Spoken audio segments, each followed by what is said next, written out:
वंदे पुरुषोत्तमम। श्री श्री ठाकुर जी की भक्त हैं नमिता चौधरी माँ।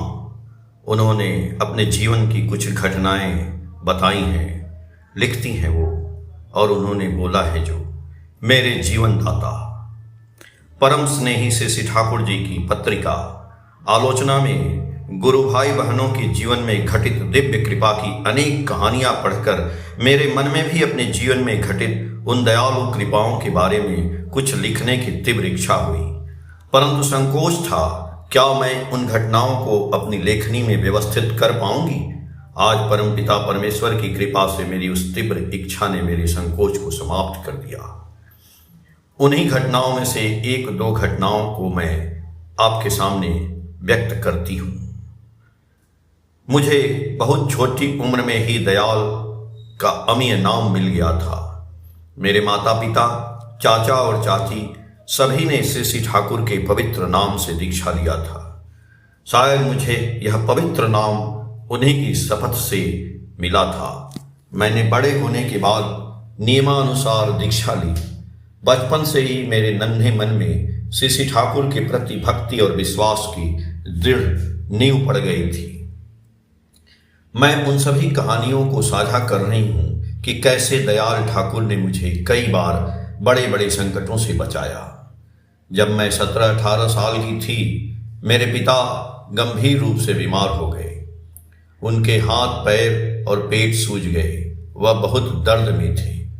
उन्होंने खाना पीना छोड़ दिया था। अपने पिता की हालत देखकर मैं खूब रोया करती थी और प्रभु से उनके स्वास्थ्य लाभ की प्रार्थना करती थी। एक रात पिता के लिए रोते रोते और प्रभु से प्रार्थना करते करते मुझे नींद आ गई। नींद में ही मैंने देखा कि कुछ पादरी सफ़ेद वस्त्र पहने मेरे पास आ रहे हैं और मुझे दिलासा दे रहे हैं। कह रहे हैं, ज़्यादा चिंता मत करो, पिताजी जल्द ही ठीक हो जाएंगे। अगले दिन से आश्चर्यजनक रूप से मेरे पिता की शारीरिक स्थिति में धीरे धीरे सुधार होने लगा। मेरे पिता का इलाज कर रहे डॉक्टर भी निराश थे। जैसे ही मैंने डॉक्टर को अपने पिता के स्वास्थ्य लाभ के बारे में बताया, वे हैरान रह गए और बोले, तुम क्या कह रही हो? तो मुझे लगा कि तुम्हारे पिता का टिकट कट चुका है, अब वो दूसरी दुनिया में जाने वाले हैं। इसीलिए मैंने उनसे कहा था कि उन्हें जो भी चाहिए वो खिलाओ पिलाओ, अब वो बचने वाले नहीं हैं। लेकिन इस तरह दयाल की दयालुता के कारण हमारे पिता ठीक हो गए और लंबे समय तक जीवित रहे।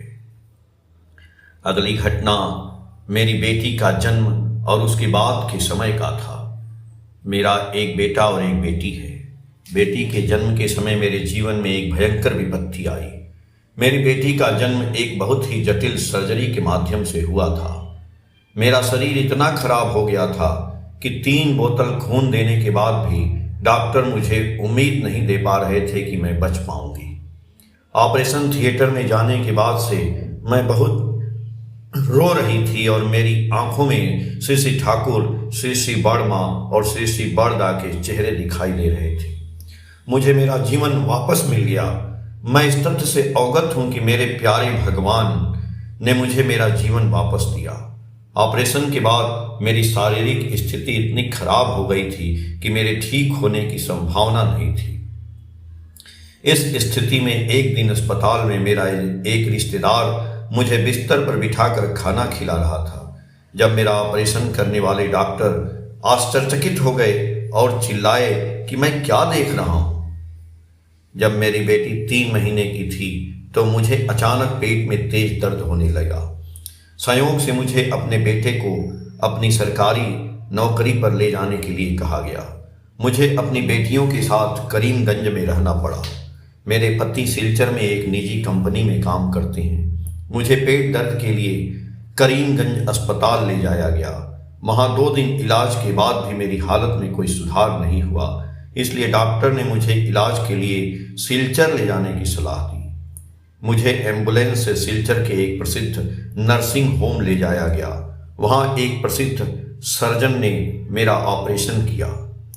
सभी मेडिकल रिपोर्ट की जांच और विश्लेषण के बाद उन्होंने मुझे बताया कि मुझे तुरंत एक बड़ा ऑपरेशन करवाना होगा, अन्यथा मैं बच नहीं पाऊंगी।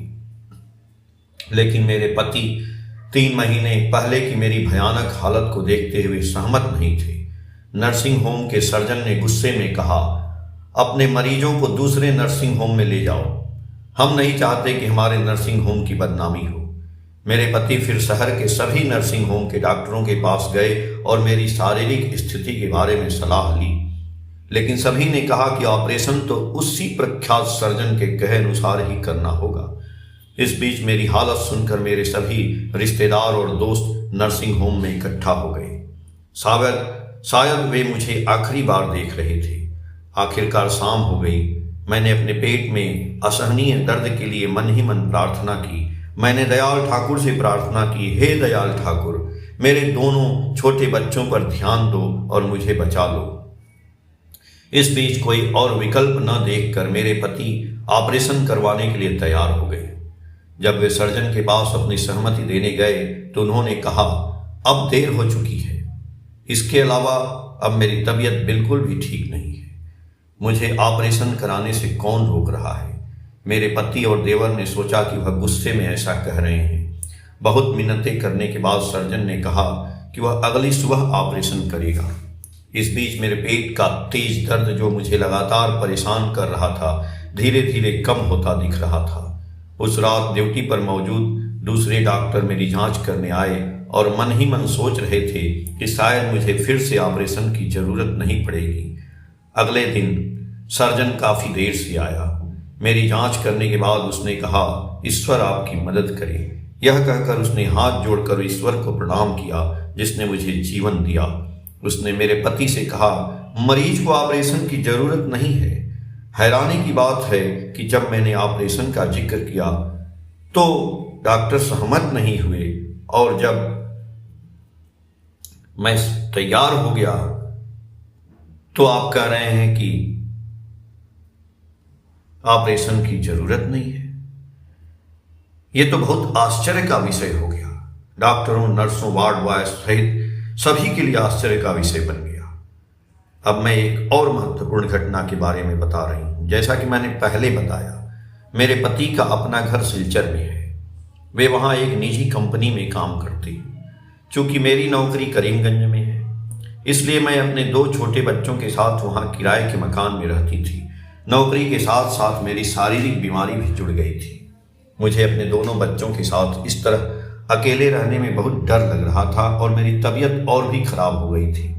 मैंने अपने पति से कहा कि वे अपनी नौकरी छोड़कर हमारे साथ करीमगंज आ जाएं, लेकिन मेरे पति उस निजी कंपनी के बहुत भरोसेमंद और प्रिय कर्मचारी थे, इसलिए वे नौकरी छोड़ने में हिचकिचा रहे थे। इसी तरह दिन बीतते गए और मैं दयाल से प्रार्थना करती रही कि मेरे पति के हमारे साथ रहने का इंतजाम कर दें। आखिरकार एक दिन मेरे आग्रह पर मेरे पति ने अपने अधिकारी को इस बारे में बताया। उन्होंने कुछ देर सोचा और कहा, हम काफी समय से करीमगंज में एक शाखा कार्यालय खोलना चाह रहे थे। आपको कोई उपयुक्त जगह का इंतजाम कर देना चाहिए, हो तो आप हमें बताइए। करीमगंज में जिस घर में मैं किराए पर रहती थी, वहां 3-4 कमरों का एक अलग घर खाली पड़ा था। मेरे पति ने मुझे बुलाया और घर के मालिक से पूछा कि क्या वह कार्यालय खोलने के लिए खाली घर किराए पर दे देंगे। अपनी अत्यधिक गरीबी के बावजूद वे संभावित समस्याओं से बचने के लिए किसी को भी घर किराए पर नहीं दे रहे थे। लेकिन आश्चर्यजनक रूप से जब मैंने कमरों के लिए कहा तो वे सहमत हो गए। उसके बाद वहां शाखा कार्यालय खोला गया। मेरे पति ने उस कार्यालय की पूरी जिम्मेदारी संभाली और 11 वर्षों तक हमारे साथ काफी सम्मान और प्रसिद्धि के साथ रहे। अपनी नौकरी से सेवानिवृत्त होने के बाद हम सिलचर में अपने घर लौट आए। पारिवारिक जिम्मेदारियों और शारीरिक स्थिति के कारण मैं ठाकुर के लिए कोई ऐसा काम नहीं कर सकती जिसे मैं तुरंत कर सकूं। फिर भी मुझे अपने जीवन में बार बार दयालु प्रभु की असीम दया प्राप्त होती है। हे दयालु परम पिता, मैं प्रार्थना करती हूँ कि मैं हमेशा आपके नाम की महिमा की ओर उन्मुख रहूं। वंदे पुरुषोत्तम। जय गुरु।